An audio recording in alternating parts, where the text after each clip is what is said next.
Kembali lagi dalam program Kampus Plus 62 bersama saya, Angel Bulan Kestianto dari Universitas Brawijaya. Dalam program Kampus Plus 62 ini, kami akan menyajikan berita dari Kampus Malang, Bandung, Makassar, dan juga Semarang. Yuk kita simak beritanya. Masjid Raden Patah menggelar kegiatan donor darah pada bulan Ramadan. Kegiatan ini digelar usai salat tarawih pada Ramadan ke-11. Para peserta donor sudah berkumpul di ruang bawah masjid untuk melakukan registrasi dan pengecekan kesehatan. Penanggung jawab kegiatan Muhammad Nabil mengatakan bahwa donor darah tersebut merupakan kegiatan rutin setiap bulan puasa untuk mendukung ketersediaan stok darah di Kota Malang. Para peserta diseleksi terlebih dahulu melalui pengecekan kesehatan sebelum dinyatakan layak sebagai pendonor. Kegiatan donor darah ini itu sudah dilakukan di Masjid Raden Patah juga selama bulan Ramadan, diadakan itu 2 kali juga. Nah, untuk sekarang itu pada tahun 1446 Hijriah, untuk kegiatan Ramadan ini itu dilaksanakan 2 kali juga di tanggal 11 dan 18 Maret. Dan juga mengapa kegiatan ini itu dilaksanakan? Karena mungkin saya akan bacakan hadis riwayatnya ya. Itu dari Ahmad, yaitu sebaik-baiknya manusia adalah yang paling bermanfaat bagi manusia lain. Jadi gunanya diadakan donor darah ini itu biar kita tuh sebagai umat manusia itu saling peduli, karena juga banyak orang yang mengalami kekurangan darah sehingga darah kita itu sangat-sangat dibutuhkan. Untuk syarat-syaratnya pendonor darah itu paling umumnya ya, pertama dia itu tidak begadang sebelum hari H. Terus juga untuk berat badan itu kalau dari PMI-nya sendiri itu membatasi itu 50 kg ke atas. Terus juga kalau bisa ya kondisinya itu dalam keadaan sehat gitu, bugar gitu, itu yang paling umumnya gitu. Nabil berharap melalui kegiatan ini terbangun rasa solidaritas dan tolong-menolong yang kuat di Kota Malang, terutama dalam menyediakan stok darah yang dibutuhkan. Peneliti halal UB Profesor Sucipto menjelaskan bahwa riset halal di UB makin berkembang. Dewan Pakar Lembaga Pemeriksa Halal UB ini menjelaskan lebih lanjut pihaknya sedang merancang sebuah website digital yang mampu memetakan jejaring rumah potong hewan sapi yang bersertifikasi halal. Melalui web tersebut nantinya sudah terdapat peta lokasi dan data yang berkaitan dengan kemampuan potong harian, sumber daya manusia dan proses potong yang sesuai dengan kaidah halal. Melalui perangkat ini nantinya masyarakat maupun industri dapat mengecek secara langsung dan akurat berkenaan dengan rumah potong hewan tersebut. Langkah ini merupakan upaya untuk membangun ekosistem halal dari hulu, yaitu rumah potong hewan sebagai titik awal dari ketersediaan daging sapi yang halal. Kita membangun web yang di situ bisa ada titik-titik seperti di Google, di map itu, kemudian kalau titik itu kita klik itu dia akan memberikan informasi. RPH ini menyembelih sekian, jumlahnya, jagalnya ini. RPH ini akan membawa dagingnya ke jagal atau penjual daging masing-masing si A, si B, si C. Masing-masing dagingnya jumlahnya sekian. Dari sana daging ini nanti akan dibawa ke hotel A, hotel B, hotel C. Mimpinya seperti itu. Nah, tapi ini belum beres, ini masih kita jalanin. Kita mulai dari Malang Raya dulu dan kita sudah coba banyak koordinasi dengan seluruh RPH di Kota Malang dan mereka support sekali gitu. Ini kalau dikembangkan lebih bagus ya mimpinya kita Malang Raya dulu tahun ini, mungkin ke depan Jawa Timur begitu. Nah sehingga Jawa Timur yang RPH-nya sudah cukup bagus, sertifikasi halal, yang sapi loh ya. Kalau yang ayam belum banyak ya. Kalau sapi itu nanti akan bisa diidentifikasi dengan baik dengan model traceability system itu. Nah, kita sebut sebagai halalan thayyiban traceability system begitu. Nah, sehingga kita akan menjadi yang cukup terdepan di dalam proses traceability yang memberikan informasi tidak hanya kehalalan tapi juga keamanan pangannya. Nantinya peta jejaring digital ini dapat dimanfaatkan untuk membangun ekosistem yang lebih besar dan luas sehingga memudahkan masyarakat dan industri yang berkepentingan dengan produk halal secara integratif.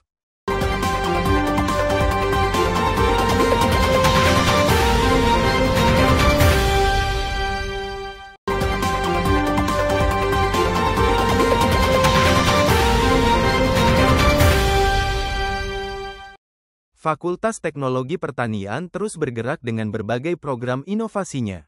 Tidak hanya tingkat nasional, kini FTPUB juga memiliki program untuk ranah global yang bertajuk Doctoral Global Teaching Fellowship. Dalam program ini, fakultas akan mengirim dosennya untuk mengajar di kampus luar negeri yang sudah memiliki program kerjasama dengan FTPUB. Dekan Fakultas Teknologi Pertanian Profesor Yusuf Hendrawan mengatakan bahwa program ini merupakan implementasi dari berbagai kerjasama yang sudah ada dan sebagai bentuk dari dukungan terhadap misi besar Universitas Brawijaya di tingkat global.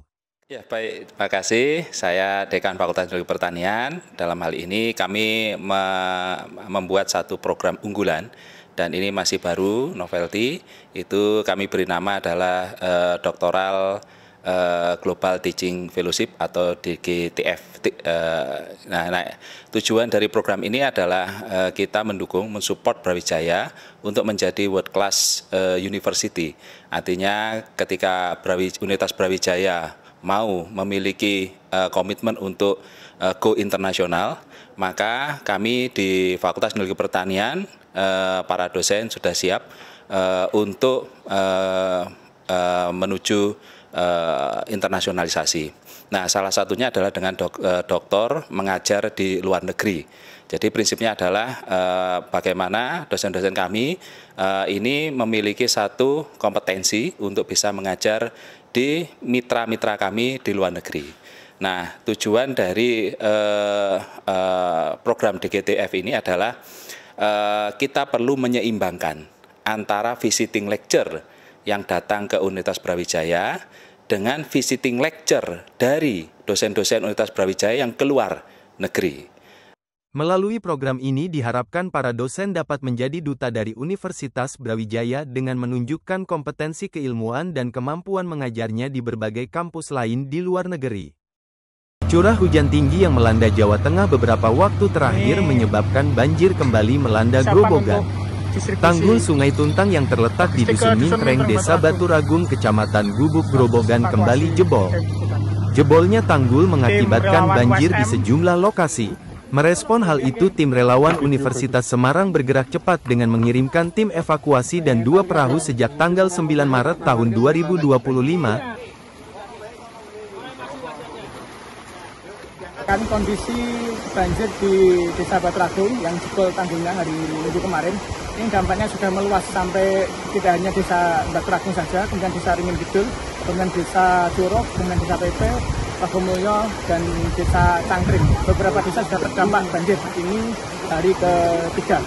Sudah ribuan warga mengungsi. Kita tim dari USF dibantu dengan relawan 505 Rescue dan dari teman-teman KSR USF, masih KSR bantuan yang lain. Kita saat ini sedang menyiapkan bantuan perahu untuk mengirim logistik sekalian evakuasi, ada balita, misalnya seperti itu. Tim USM dibantu 505 Rescue bergerak bersama mengevakuasi warga ke tempat pengungsian. Tim relawan Universitas Semarang turut mendistribusikan logistik ke sejumlah lokasi banjir di Dusun Mintreng.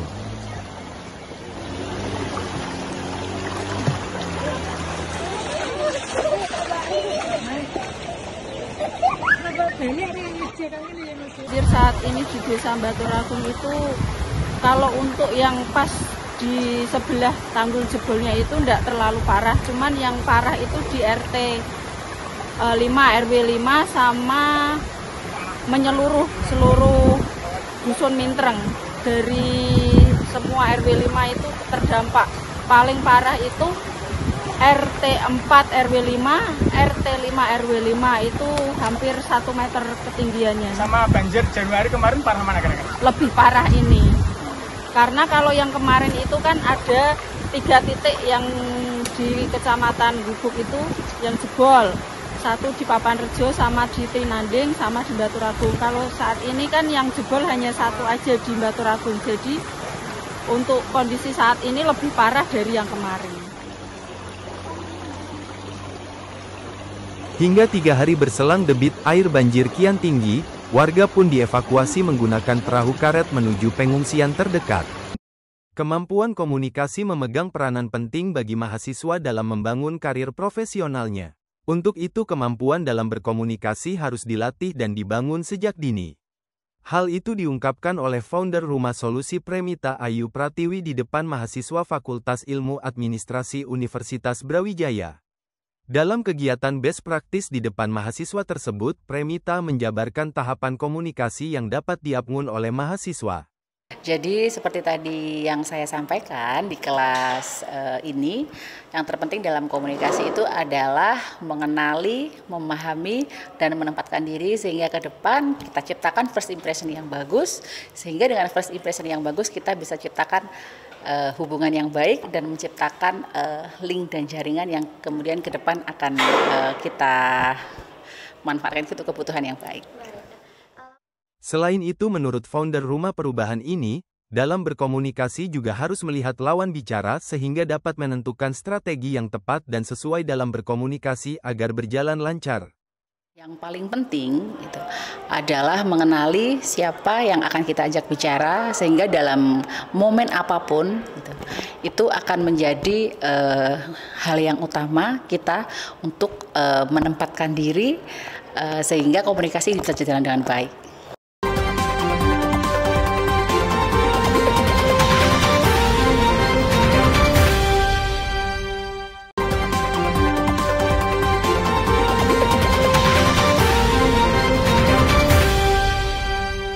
Kebersamaan dan kehangatan mewarnai buka puasa bersama yang digelar di Rumah Jabatan Rektor Universitas Hasanuddin Jalan Kartini, Makassar. Hadir dalam kegiatan ini seluruh wakil rektor, pimpinan Sivitas Akademika, serta anggota Persatuan Dharma Wanita Unhas. Acara ini juga bertepatan dengan hari ulang tahun Rektor Unhas, Profesor Dr. Jamaluddin Jompa.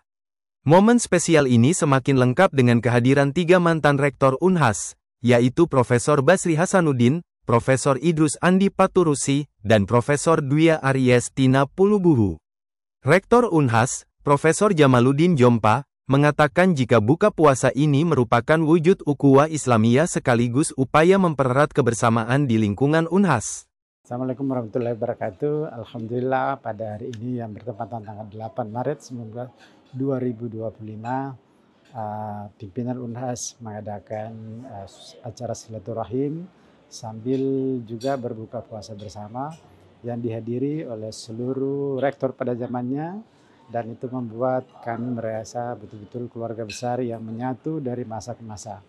Juga dihadiri oleh seluruh hampir semua anggota MWA dan juga seluruh pimpinan SA, para pimpinan guru besar dan juga para pimpinan universitas. Tentu ini adalah suatu silaturahim yang sangat-sangat strategik dalam memperkuat ukhuwah, ya, komunikasi sesama umat dan sesama sebagai manusia, tidak ada hierarki di dalamnya, sehingga kita bisa kemudian cair dalam berbicara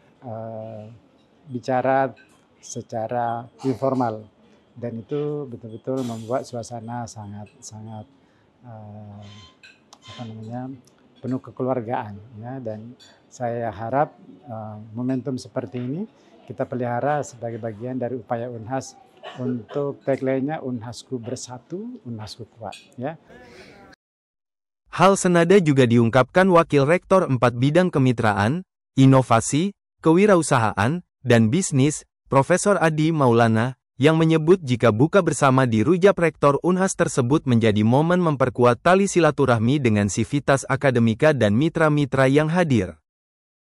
Ya, alhamdulillah kita baru saja menyelesaikan acara buka puasa bersama di Rumah Jabatan Rektor Unhas, Profesor Jamaluddin Jompa.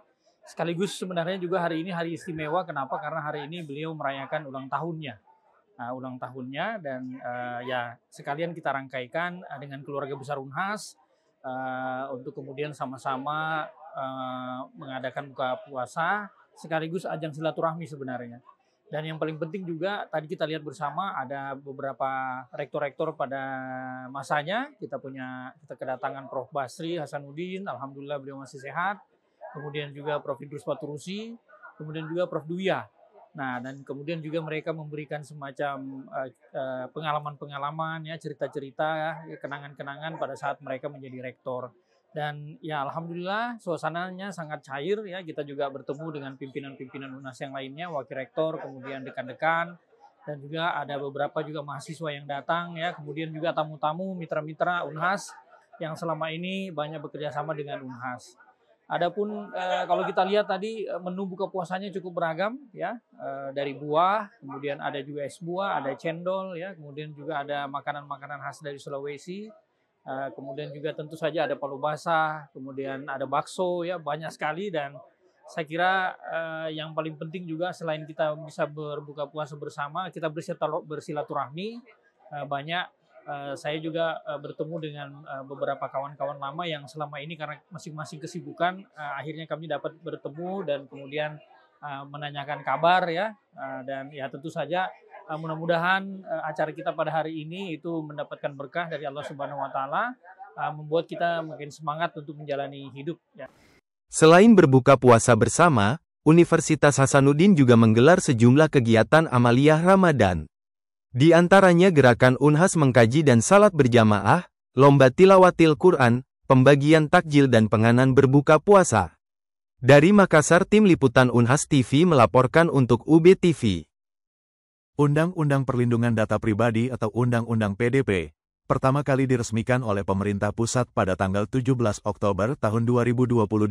Undang-undang ini bertujuan untuk melindungi data pribadi masyarakat agar terhindar dari penyalahgunaan maupun pengungkapan data yang tidak diinginkan. Oktober lalu, Undang-Undang PDP mulai efektif diterapkan di perusahaan seluruh Indonesia. Berkaitan dengan itu, pada bulan April hingga Mei tahun 2024, dua peneliti dari FEB, Saskia Salmana dan Larasati Puspa Martani Sugianto, melakukan penelitian menggunakan model Governance, Risk and Compliance atau GRC untuk melihat kesiapan perusahaan dalam menerapkan Undang-Undang PDP. Hasil penelitian menemukan terdapat kesenjangan perihal persepsi. Saskia menjelaskan, hal ini dikarenakan adanya 4 faktor.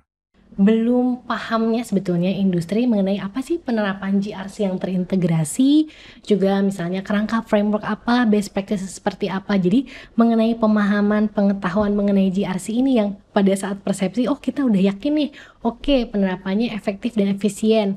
Tapi pada saat implementasi, oh kami sebetulnya belum begitu mengetahui kerangka yang terbaik dan digunakan itu apa.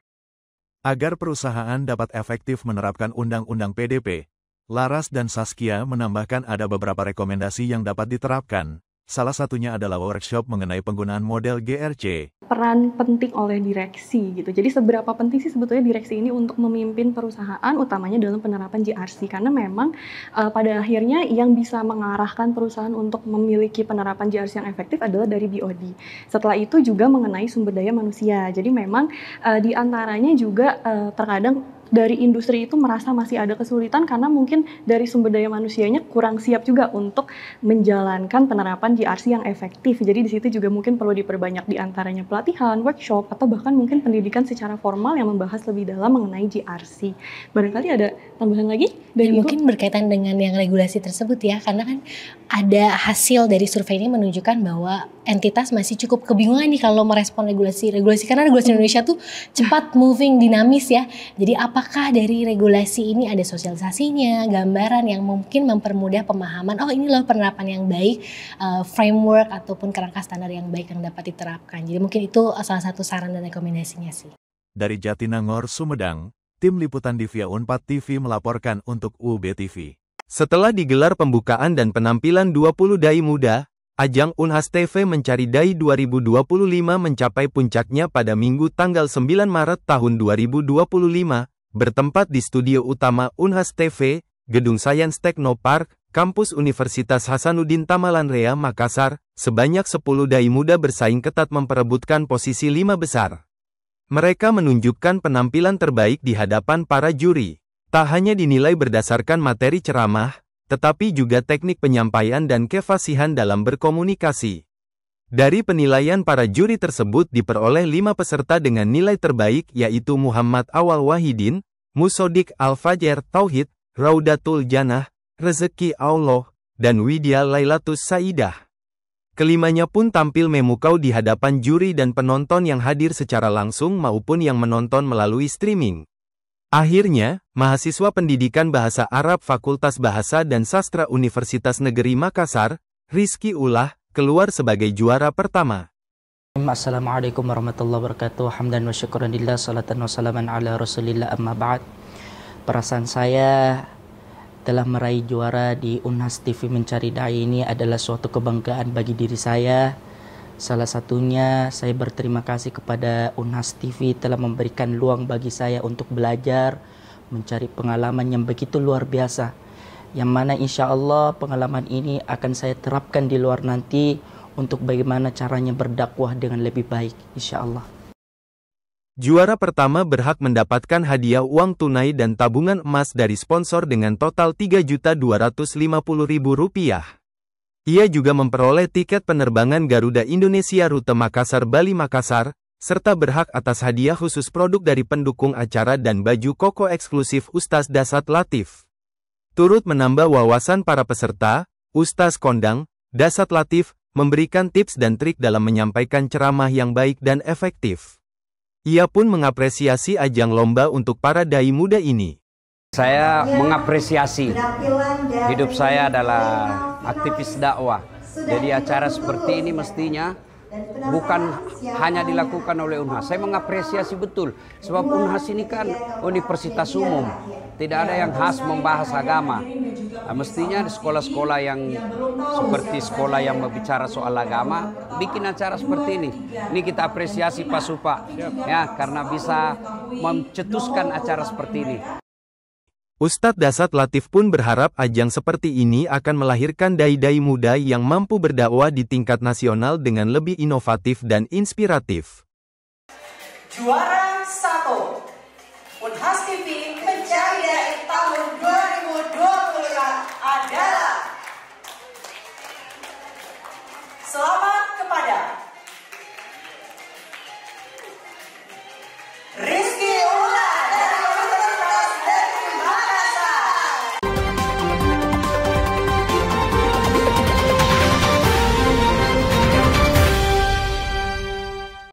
Nah, gimana beritanya? Bagus-bagus dan juga menarik bukan? Jangan lupa terus saksikan Kampus Plus 62 di hari Jumat pada pukul 14.30 WIB di channel YouTube Official UB TV dan di hari Minggu pada pukul 1 siang di channel UB TV Brawijaya. Jangan lupa like, share, and subscribe channel ini agar terus berkualitas.